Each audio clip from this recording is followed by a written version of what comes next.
Hola chicos, comentario de texto de la Constitución de la República Española de 1931.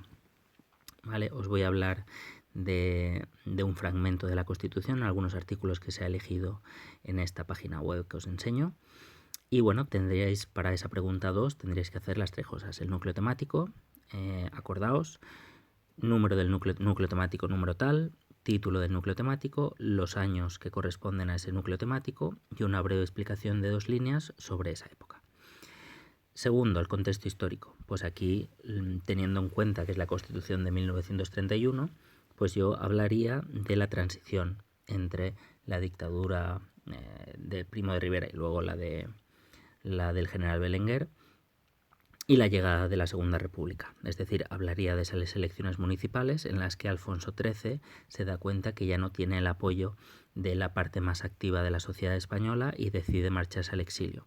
Por lo tanto, teniendo en cuenta además que esto ya es la fase final de esa primera fase del gobierno provisional, lo que yo hablaría es del gobierno que se forma, el primer gobierno de la Segunda República, que proviene del Comité Revolucionario, cómo ese comité va a convocar unas elecciones a Cortes Constituyentes, que serán en junio del 31, y las Cortes surgidas de esas elecciones van a ser las encargadas de elaborar esta Constitución que se aprobará en diciembre.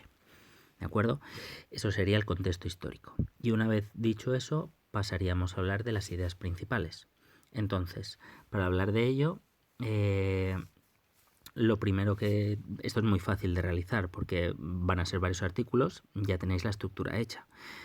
En primer lugar, pone aquí: España, en uso de su soberanía y representada por las Cortes Constituyentes, decreta y sanciona esta Constitución. ¿Vale? Ya podéis señalar, digamos, la introducción a los artículos que ahora pasaréis a explicar. ¿Vale? Es decir, que las Cortes Constituyentes que han salido de las elecciones han elaborado esta Constitución que luego pues, se aprobará. Artículo 1. España es una república democrática de trabajadores de toda clase que se organiza en régimen de libertad y de justicia. Los poderes de todos sus órganos emanan del pueblo. La república constituye un Estado integral compatible con la autonomía de los municipios y las regiones. ¿Vale? Por tanto, primera idea esencial: España se constituye como una república. Y además una república democrática de trabajadores, recogiendo por tanto buena parte de las reivindicaciones por parte del movimiento obrero basadas en la libertad y la justicia. Y además señalando, que eso luego lo veremos en otros artículos, cómo esta formación de la república como Estado integral no es incompatible, sino todo lo contrario, con poderes que se dan a las distintas regiones, como ahora veremos. ¿Vale? Primera idea. Segunda idea: el Estado no tiene religión oficial. Por lo tanto, el Estado renuncia a la confesionalidad, ¿vale? No va a ser un Estado confesional, no va a tener una religión oficial. Ese es el artículo 3. ¿Quiere decir que eso va a ser laico o va a ser aconfesional? Pues eso lo veremos después. Lo que queda claro en este artículo 3 es que España renuncia a la confesionalidad. Artículo 8. El Estado español, dentro de los límites irreductibles de su territorio actual, estará integrado por municipios mancomunados en provincias y por las regiones que se constituyen en régimen de autonomía. Sigo porque este artículo se puede relacionar con el siguiente. Artículo 10. Si una o varias provincias limítrofes con características históricas, culturales y económicas comunes acordaran organizarse en región autónoma para formar un núcleo político administrativo dentro del Estado español, presentarán su estatuto, etcétera, etcétera. ¿De acuerdo? Esto proviene de lo que os he señalado en el artículo 1. La Constitución española de 1931 no renuncia a ser un Estado como tal, un Estado integral, como dice el artículo 1, pero le va a dar mucho poder a las regiones y además les va a dar la libertad de organizarse en base a relaciones históricas, culturales, y dándoles todo el poder para realizar eso. Y si se llega al acuerdo, se elabora un estatuto y ese estatuto es aprobado por los órganos de gobierno de cada una de esas regiones, pues entonces se llevará a cabo. ¿Vale? Por lo tanto, se establece una república que no tiene en su genética un centralismo duro, sino que va a dar poder a las distintas regiones. Artículo 26, muy importante, importantísimo, porque esto además, este artículo 26 y su elaboración hará que Niceto Alcalá Zamora renuncie a ser presidente de la República, aunque luego volverá a serlo. El Estado, las regiones, las provincias y los municipios no mantendrán, favorecerán ni auxiliarán económicamente a las iglesias, asociaciones e instituciones religiosas.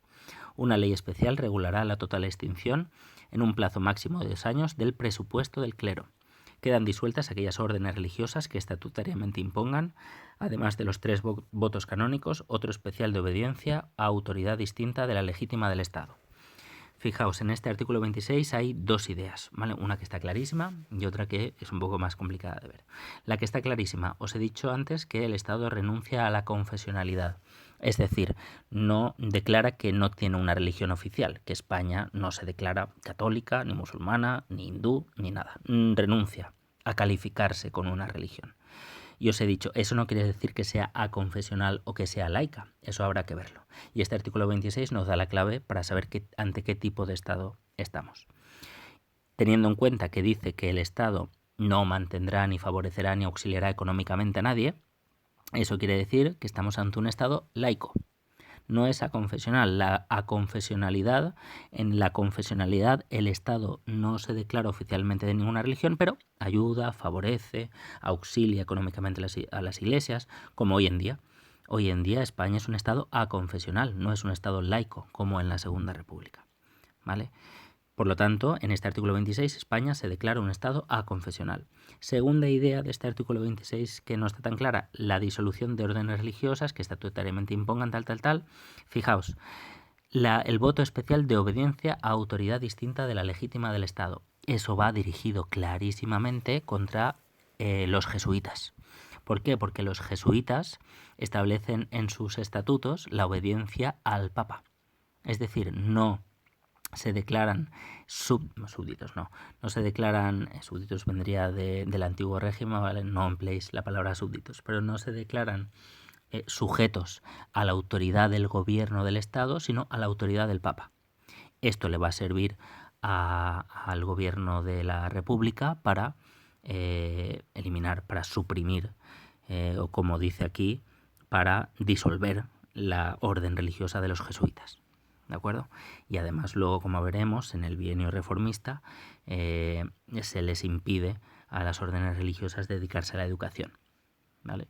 Por lo tanto, Estado aconfesional y además supresión de la orden de los jesuitas, en este caso. Artículo 51. La potestad legislativa reside en el pueblo, que lo ejerce por medio de las Cortes o el Congreso de los Diputados. Artículo 52. El Congreso de los Diputados se compone de los representantes elegidos por sufragio universal, igual, directo y secreto. Artículo 86. El presidente del Consejo y los ministros constituyen el Gobierno. Artículo 94. La justicia se administra en nombre del Estado. Los jueces son independientes en su función, solo están sometidos a la ley. He leído los 4 juntos porque estos artículos establecen evidentemente la división de poderes.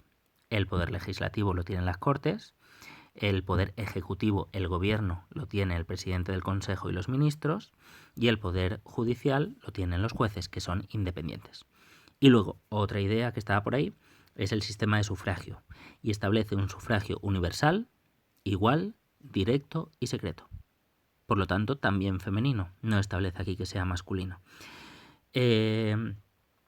Esto permitirá que en las siguientes elecciones, que serán las del 33, no, siempre me confundo si es 33 o 34, creo que es el 33, sí, 33 seguro, será la primera vez que voten las mujeres. Es decir, para elegir Cortes Constituyentes las mujeres no han votado.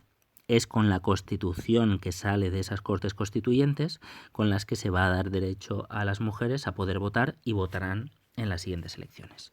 Como ya os he contado, en las elecciones a Cortes Constituyentes sí que se permitió presentarse a las mujeres. Y de hecho salieron 3 diputadas elegidas, Clara Campoamor, Margarita Nelken y Victoria Kent. ¿De acuerdo? Ahí tenemos otra idea. Y que ya sea la última. Aquí aparece pues ya la firma. Palacio de Cortes Constituyentes, a 9 de diciembre de 1931, presidente de las Cortes, Julián Besteiro, que es un socialista moderado. ¿De acuerdo? Y ya está, ¿vale? Aquí tenéis, si queréis, la página de la que está sacado, recursos académicos, y aquí viene un comentario muy largo, ¿vale? Con los distintos análisis, pero bueno, con lo que yo he dicho, pues os sobra. Y esto sería el comentario de estos fragmentos de la Constitución, ¿vale? Comentar una Constitución es muy fácil porque tenemos que fijarnos en los artículos y eso nos va dando las pautas a analizar. En cuanto a las fuentes, también muy fácil. Evidentemente, es un documento, es una fuente primaria porque está hecho en el momento del que se habla, en el momento que establece estas disposiciones. Su destinatario es público porque está dirigido a todo el pueblo español. Su naturaleza evidentemente es jurídica porque se trata de un compendio de leyes, las leyes principales del Estado que establecerán cómo es el régimen de la República Española. Y bueno, cada uno de los artículos, ya no tendría que decirlo, pero bueno, luego dentro de la Constitución se puede hablar. Pues este artículo tiene una naturaleza más jurídica, más cultural o más religiosa, pero bueno, eso ya no es necesario hacerlo. La naturaleza del texto es jurídica. Y ya está. Pues nada, hasta el próximo comentario o vídeo. Me despido de vosotros. Hasta pronto.